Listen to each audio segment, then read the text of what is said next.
Hallelujah, praise the Lord.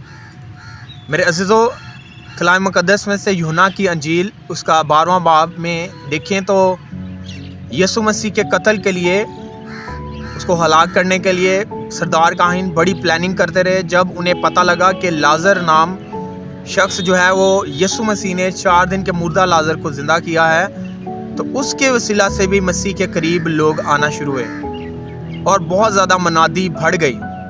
तो उन्होंने plan किया अब लाज़र को भी हम कत्ल करें ताकि यीशु का नाम फैल ना सके, ज़्यादा से ज़्यादा लोग यीशु के करीब ना आए।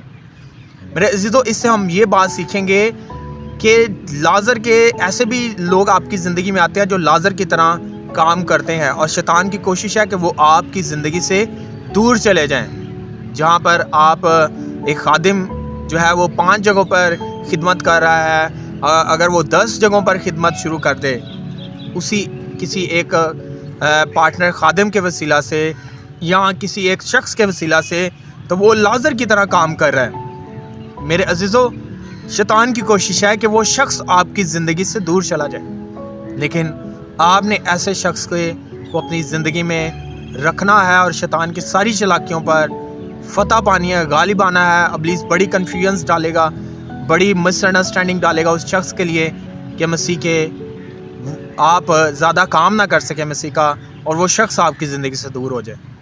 लेकिन मेरे अज़ीज़ों, खुदावंद के काम को सीखें, समझें, उसके कलाम को सीखें, उसके काम को समझें, ताकि आप ऐसे लाज़र को अपनी ज़िंदगी में रखें और शैतान को उसका काम करने ना दें। मसीह के नाम को जलाल दें, उसकी बादशाही के लोगों को तैयार करें। God bless you. आमीन।